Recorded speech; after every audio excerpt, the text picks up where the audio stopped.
We're on.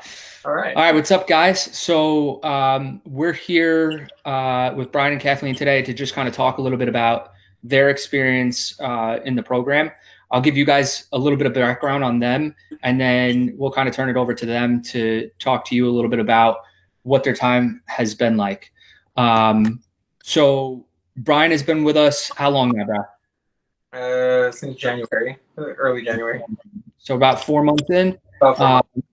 And Kathleen was kind of, watching him as he, made some of the changes that we've implemented in the progress and got interested herself, tried to follow along, right, with what Bryan was doing. And then eventually, about a month ago, joined up with us as well, right?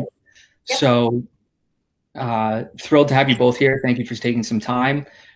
First question I want to ask you guys is, from both of your perspectives, where you were at before coming into the program, and what were some of the things that you were struggling with prior to starting with us? Well, for me, the struggle for me was more or less I was always at a standstill at my weight being 225, no matter what I ate or how I trained and everything, without really looking into what I was eating. It was always just a thought like, man, why can't I get below 225? Why am I always at this weight? And like, just in terms of what my body looked like too, it was just like, oh, I see no changes, even though I push hard.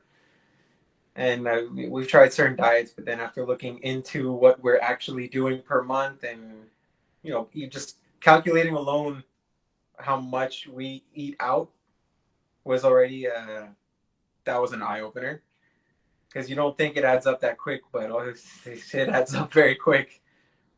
So, you think you're doing all the right things, but all of a sudden you're like, whoa. Yeah, all the right things are not.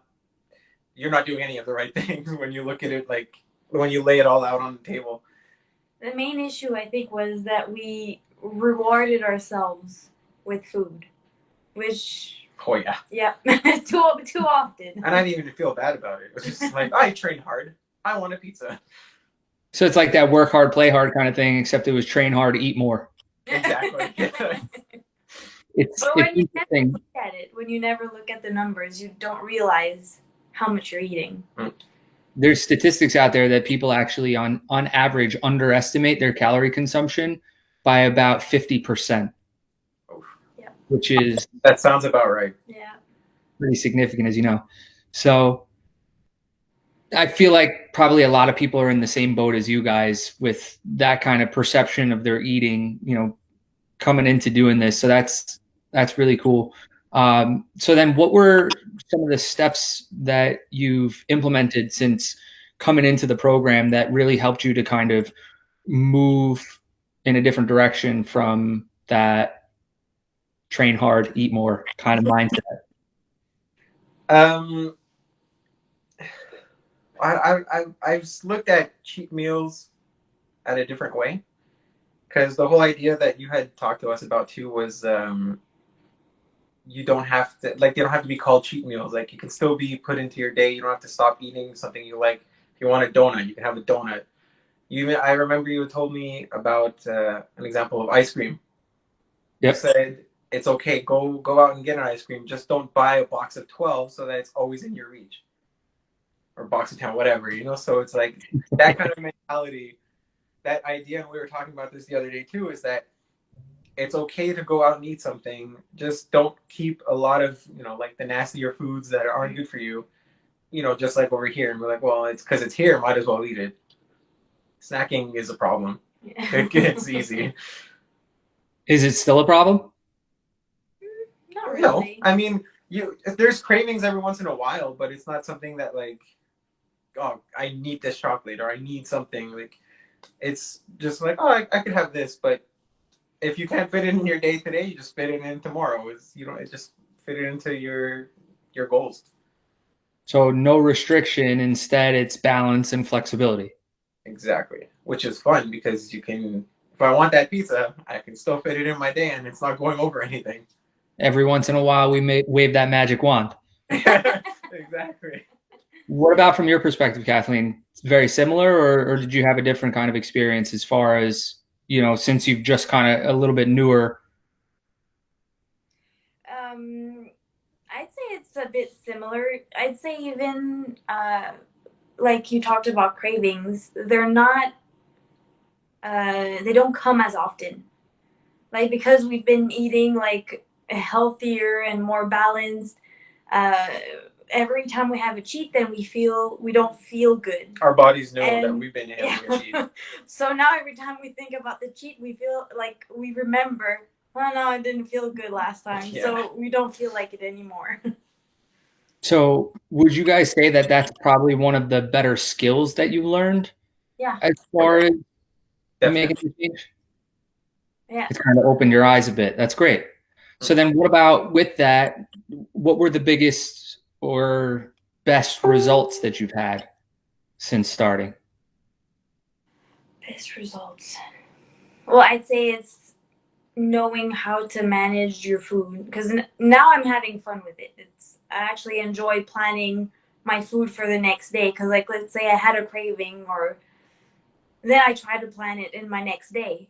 Mm-hmm. Most of the time it works. Like you have to adjust some things, but most of the time it works, and I enjoy that. I enjoy being able to like have a cookie if I want, but without going over the calories and macros. So that's fun. I like that. You've taken control. Yeah. It's great. What about you, sir?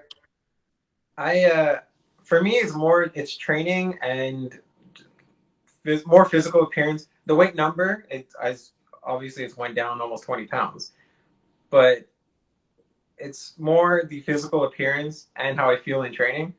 Because like now I actually see a huge difference from just shortly, like when we've been married almost 5 years now, and we look at pictures of what we look like on our honeymoon, and by no means were we like fat. We were just kind of a body. Like there was no tone, there was nothing. Like we were still strong people, but we didn't have anything. But now it's like just with this small change from January, this is just 4 months in. Like and you had said, it was just not even the tip of the iceberg. The difference is it's insane. I look at the comparison photos like from like today's date and Jan 6th or whatever it was. Right. And already that alone is insane. Like that I love. Because I'm not someone who's like in love with my body kind of thing, and I never was. But now it's just fun to look at. Now you're just like, look at this. Like, what is this going on here? Yeah, it's phenomenal. I'll tell you from my perspective, I love seeing that, but I think I've mentioned to you, for me, it's seeing you be able to decide yourself how to hit what you need to hit, how to be consistent. When you ask me to check for you, I'm happy to do that. And 10 times out of 10 now, I don't have to make any changes for you. You're on the money. So you've learned how to do this too. So this will be this will be tools that you have for the rest of your life that you'll never end up back where you were when you started, Right. which is great. I got two more questions for you guys. The first one is kind of if you could talk about what it's like being able to have each other kind of go through this together, the value of having that support and maybe a little bit of friendly competition as well. Yeah, friendly. Well, for me, you want to go first? No. No. It's fun for me because my past, like in terms of like competitive wise, like where I want. I never really had like a support system, team, or anything. Like, not that my parents were against it, but they weren't exactly for it either. They just didn't really care. Right. And I don't know. Now having her in my life in anything, not just weights, training, anything. It's super fun. If my goal was to like work part-time or quit my job and become like a full-time athlete, and we've had this conversation, she's all for it. She's going to support it, which is insane to me because I'm not used to that ever. So that's a lot of fun. So like when I was doing this at the beginning alone, yeah, we're like trying to follow, like you said in the beginning, to get an idea, but like we have no idea what she would have to follow. So but because she was doing her own thing, she was still being supportive on my end to make sure that what I'm doing is like I'm hitting my numbers and I can't eat this, I should avoid this. She was helping, and it's so much easier then like if you're alone, you're not really alone. You have a coach. Right. So you were also there whenever I had questions, and she was there to just support those decisions also. Now you got a team. Yeah, it's a fantastic team. That's what it's all about. What about for you? You feel the same? Yep, it works pretty well. Well, of course, at the beginning, I tried to be as helpful as I could, even if I didn't know, because I wasn't on the calls. So every time he would just like tell me what you said, and I was like, okay, so we have to go get this at the grocery store. And I was trying my best, with what he would tell me after. Right. But now that we're both doing it together, I find it's easier, especially being both on the calls.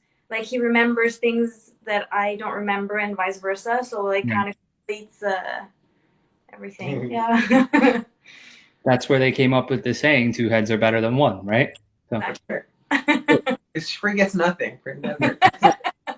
That's how it usually goes. I think that's why you said all those nice things, right? For sure. You remember that. All true. Very good. So the last thing I'll ask guys is, what you would kind of say to somebody who's been debating whether or not they should jump in, kind of take that leap of faith. Well, you go. Well, it's better trying it, even if you don't like it for whatever reason. At least you're gonna have tried it. The worst thing is to not do it and then think about what it would have been if you would have tried it. So I like that. Yeah. So yeah, I think that's you gotta try it, because then you never know. And just to add to that, because can't really word it any better than that was, but for me, like as you know, for me, we were just talking about it like on a financial standpoint. On our end, everyone's different, so like, so we were just wondering how to fix that. And as you know, like we were gonna be like, okay, we'll do me first, and then we'll do her, and whatever, and then we put it down, we calculate everything we need to do, and like I said at the beginning when we were talking about the fast food, the amount that you spend on things that you don't really look at and you put at the end of from day one to the last day of the month, you can, it's not a big deal. It's not a problem at all. It's shocking how much, I know like it can be kind of like, it's tough sometimes. There's that buyer's remorse every so often, but then when you do, like you said, you sit down and you do kind of an accounting of what you're spending on that are unhealthy habits that aren't getting you kind of to the life that you want to be at, or that could have these major lasting impacts down the road. Because let's face it, as much as we want to, have those quick results, right? And, fit in that dress or be ready for that competition or whatever the case may be, there's so much more to life beyond that.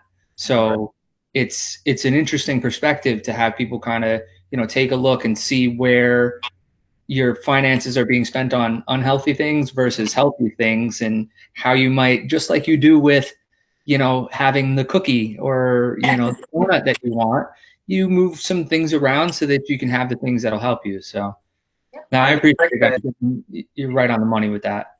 The fact that we count everything now and we're putting it in, like we're putting our foods in, and we've seen the sheets that we've entered. Because at the beginning, on like a Saturday, we like I wanted a McDonald's burger or whatever kind of cheat.